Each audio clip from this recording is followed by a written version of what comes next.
Hi guys, welcome to my channel. कैसे हो आप सब? वो आप लोग अच्छे होंगे।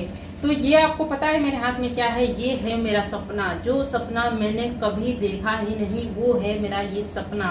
और ये सपना मैंने क्यों नहीं देखा आपको पता है? क्योंकि मैं अपने आप को कमजोर समझती थी, मैं अपने आप को बिलो एवरेज समझती थी। मैंने उस सपने को साकार करने की कभी कोशिश ही नहीं की, और जब कोशिश की तो वो सपना 8 साल बाद साकार हुआ। अब आप पूछो कि दीदी ये क्या है? ये है मेरी बैंक ऑफ इंडिया की ज्वाइनिंग लेटर, जो कि पिछले साल 2021 में आई थी। हालांकि मैंने ये बैंक ज्वाइन नहीं किया क्योंकि ऑलरेडी मैंने ग्रामीण बैंक ज्वाइन कर लिया था। ओके, तो आज हम लोग बात करेंगे कि क्या एक बिलो एवरेज बच्चा सही में IBPS PO क्लियर कर सकता है। क्योंकि आज PO की वैकेंसी आई और बहुत सारे बच्चे डरे हुए हैं, बहुत सारे बच्चे, क्योंकि कहीं ना कहीं हम PO की वैकेंसी को बहुत ही बड़ा लेवल समझते हैं कि PO है यानी कि कुछ बहुत बड़ी बात है, हमारे बस का बात नहीं है। और यहाँ तक कि मेरे जैसे लाखों ऐसे बच्चे होंगे ना जो PO की वैकेंसी आने के बाद फॉर्म बस इसलिए नहीं फिल करते होंगे ना क्योंकि वो अपने आप को इसके काबिल ही नहीं समझते होंगे। जैसा कि मैंने पूरे 8 साल तक गलती की, अपने आप को इसके काबिल नहीं समझा कि मैं इसके काबिल भी हूँ। मेरा कभी डिस्क्रिप्टिव भी निकलेगा, मैं कभी इंटरव्यू तक जाऊंगी, मैं कभी मेंस दूंगी, मैं कभी क्लियर करूंगी और फाइनली मेरा सिलेक्शन होगा एक बहुत बड़े बैंक में, एक बहुत बड़े ब्रांड में, है ना। तो आप लोगों में से बहुत सारे बच्चे अभी हताश होंगे, निराश होंगे कि मैं तो बिलो एवरेज हूँ, डिस्क्रिप्टिव कैसे क्लियर होगा, मैं तो बहुत कमजोर बच्चा हूँ। देखो, ये है विलेज गर्ल सोनी, है ना।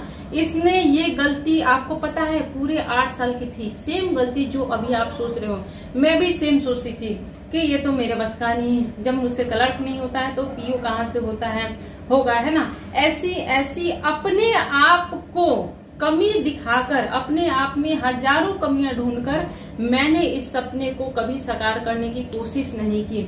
मैंने अब इस सपने से हमेशा भागी कि ये मेरे बस का नहीं है। लेकिन जब मैंने पहली बार इसमें फॉर्म फिल किया और फर्स्ट अटेम्प्ट में ही मेरा सिलेक्शन हो गया, तो एक बात मुझे समझ में आ गई कि हम अपने आप को नीचा आंकते हैं। हमें लगता है कि जो PO का सिलेक्शन लेते होंगे ना, वो उनके पास बहुत नॉलेज होता होगा, उनकी सारी सब्जेक्ट स्ट्रांग होती होगी, तभी उनका PO में सिलेक्शन होता होगा।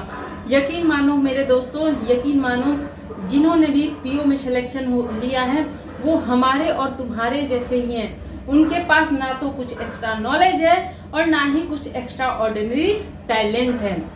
हो सकता है कुछ लोगों के पास हमसे ज्यादा नॉलेज हो सकता है, लेकिन हमारे पास जितनी नॉलेज है ना उतनी इनफ होती है PO को क्लियर करने में, लेकिन हम उसको अच्छे से यूटिलाइज नहीं कर पाते हैं। देखो गाइस, ये कितनी बड़ी बात हुई है, कितनी बड़ी बात है कि जिस सपने को मैंने पूरा करने की कोशिश नहीं की, वो सपना अधूरा मेरा 8 साल तक रहा। हो सकता था कि मैं पहले फॉर्म फिल करती, मैं ये गलती नहीं करती तो मेरा पहले सिलेक्शन होता कि नहीं। तो ऐसी गलती आपको नहीं करनी है। इसी वजह से मैंने आज आपको अपनी ये लेटर दिखाई, ज्वाइनिंग लेटर। ये देखकर अगर तुम्हें हिम्मत नहीं आ रही है ना फॉर्म फिल करने की, तो भाई इसका कोई इलाज नहीं है। मैं बता रही हूँ, मैं तुमसे बता रही हूँ, सच में मैं आपके ही जैसी हूँ, बिल्कुल आपके ही जैसी हूँ। ना तो मेरे पास एक्स्ट्रा कोई टैलेंट है, ना तो मेरा कोई सब्जेक्ट स्ट्रांग है, ना तो मैंने बहुत अच्छे लेवल से कहीं पढ़ाई की है, ना ही तो मेरा फाउंडेशन ज्यादा स्ट्रांग है, ना ही तो मेरी कैचिंग स्किल बहुत ज्यादा है। तो मैं आपसे भी कम हूँ, ठीक है। आप ये मान के चलो कि आप तो अभी बहुत अच्छे लेवल पे हो, लेकिन मैं आपसे भी कम थी। ओके, फिर भी मैंने सिलेक्शन लिया, बैंक ऑफ इंडिया में सिलेक्शन लिया। तो हिम्मत नहीं हारना है। मैं आपको तरीका बताते चलूंगी, उसको फॉलो करना है। ओके, और बहुत सारे बच्चों को करंट अफेयर्स में दिक्कत रहती है ना कि करंट अफेयर्स कैसे करना है। देखो, करंट अफेयर्स अभी से रेगुलर बेसिस पे स्टार्ट कर दो। ओके, क्योंकि करंट अफेयर्स आप अगर इग्नोर करोगे ना तो फिर दिक्कत हो जाएगी। तो करंट अफेयर्स अभी से आप स्टार्ट कर दो। डेली आधे 1 घंटा पढ़ना है। एडिटोरियल 1 घंटा डेली पढ़ना है, ठीक है। क्वांट में बहुत ज्यादा क्विजेज लगाने हैं, इंग्लिश में बहुत सारी क्विजेज लगानी है, और मोस्ट इम्पोर्टेंट इंग्लिश जो होता है क्वांट और रीजनिंग से भी इजी होती है। इंग्लिश जो होती है क्वांट और रीजनिंग से भी इजी होती है। और इंग्लिश पे फोकस करो, इंग्लिश पे फोकस करोगे ना बहुत मेंस मिलेंगे। तो इंग्लिश के पीछे भागो, है ना, उससे भागो नहीं, इंग्लिश के पीछे भागो, उसको पकड़ो और उसको स्ट्रांग बनाओ, है ना। तो इंग्लिश के लिए आप क्या कर सकते हो कि 2-3 टीचर को फॉलो करना है। ग्रामर के लिए एडिटोरियल डेली पढ़ना है। करेंट अफेयर्स के लिए आप गौरव गर्ग सर से स्टडी IQ पे, जो कि बेस्ट टीचर है ना, गौरव गर्ग सर से आप पढ़ सकते हो। वो उनकी जो क्वालिटी होती है करेंट अफेयर्स की, वो उनके जो पढ़ाने का तरीका होता है, मैंने उनसे बहुत बार उनकी वीडियो देखी है, मैंने उनकी बहुत सारी PDF से पढ़ाई की है। तो गौरव गर्ग की डेली वीडियो देखो। अगर शायद अब उनकी पेड भी वीडियो आ रही है, तो अगर रिजनेबल प्राइस लगे, अगर आपको लगे कि हाँ मैं परचेज कर सकता हूँ, तो बिल्कुल उनकी वीडियो में इन्वेस्टमेंट करो, 1000-1200 में आ जाएंगी। तो उनकी वीडियो को डेली आपको फॉलो करना है, डेली फॉलो हिम ब्लाइंडली, ठीक है। इसके अलावा स्टडी IQ की PDF डाउनलोड करके पढ़ो रिवीजन के लिए। इसके अलावा क्वांट के लिए मैंने आपको ऑलरेडी सजेस्ट कर दिया है, बाकी आप जिससे पढ़ रहे हो उसी से पढ़ो, ठीक है।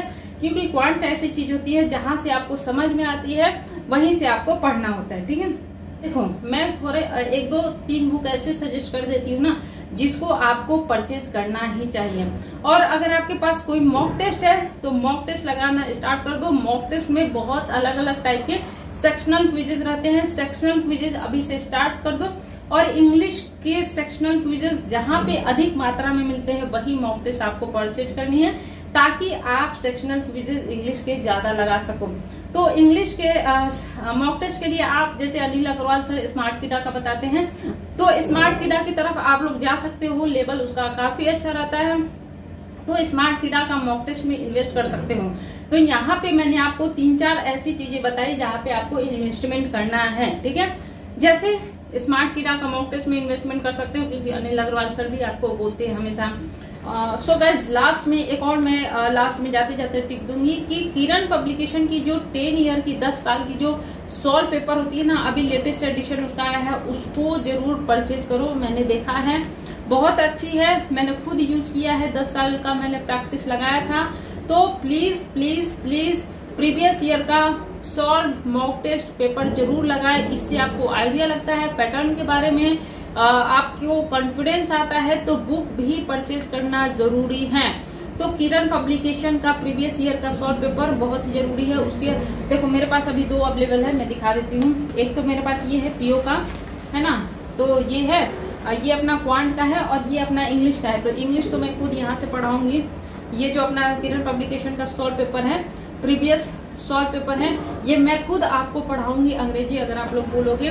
तो मेरे पास फिलहाल अभी क्वांट और इंग्लिश का है, जो कि मैंने दिखा दिया। मैंने बहुत इसको सॉल्व किया था, तो इसको आप लोग परचेज कर लेना। थोड़ा बहुत इन्वेस्टमेंट इज नेसेसरी। तो क्या करना है आपको, एक तो गौरव गर्ग का करंट अफेयर्स डेली फॉलो करना है, गौरव गर्ग सर का, क्योंकि वो बहुत बेहतरीन पढ़ाते हैं। दूसरा एक अच्छा सा मॉक टेस्ट, तो इस अनिल अग्रवाल सर रिकमेंड करते हैं स्मार्ट किडा। बहुत सारे बच्चे बोल रहे थे कि दीदी स्मार्ट किडा अच्छा है, तो उसको आप ले सकते हो। तीसरी बात कि प्रीवियस ईयर मॉक टेस्ट लगाना स्टार्ट कर दो। डिस्क्रिप्टिव के लिए क्या करना है वो हम लोग आगे बात करेंगे, ओके। तो अभी फिलहाल के लिए इतना करना। ये जो लेटर है ना, ये तुम्हें हासिल करना है इस बार। मुझसे वादा करो ये लेटर तुम हासिल करोगे, डरोगे नहीं, बिल्कुल फॉर्म फिल करोगे और हिम्मत से काम लोगे, अपनी कमियों पे काम करोगे। डिस्क्रिप्टिव तो हलवा है, हलवा डिस्क्रिप्टिव तो हलवा है। डिस्क्रिप्टिव को तो हम लोग यूं उड़ा देंगे, मैं बताऊंगी। डिस्क्रिप्टिव में हमें बस पासिंग चाहिए। 11-12 नंबर ही मेरे आए थे, फिर भी मेरा सिलेक्शन हो गया। तो एटलीस्ट हम डिस्क्रिप्टिव में ऐसे करेंगे ना जिससे हमारा कट ऑफ क्लियर हो जाए, और बाकी के नंबर तो हम इधर उधर से बटोर ही लेंगे, ठीक है। तो ये वाली चाहिए लेटर मुझे गाइस, तुमसे ये वाली लेटर चाहिए। प्लीज मेरी बात मानो।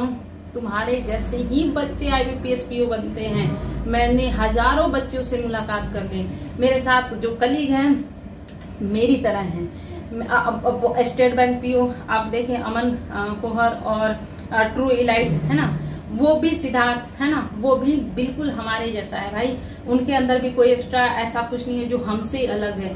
मैं तो तुम्हारे जैसे हूँ ही हूँ। तो हिम्मत नहीं हारना है। ये सारी चीजें जो होती है ना, ये स्ट्रेटेजी से क्लियर होती है। सच मानो, स्ट्रेटेजी से क्लियर होती है। और यहाँ से स्ट्रांग रहोगे ना, निगेटिव नहीं सोचोगे ना, यूं निकलेगा पीओ यूं। और वैकेंसी तो इस बार हाई लेवल की है ही, है ना। तो बस तैयारी करो और जो जो मैंने बोला उसको फॉलो करो और कमेंट करो दीदी ये लेटर इस बार मेरा होगा। और सबको फॉर्म फिल करना है, सबको फॉर्म फिल करना है। किसी को भी ये नहीं सोचना है कि मेरा क्लर्क नहीं हुआ तो पीओ क्या हो गया। Okay, all the best guys.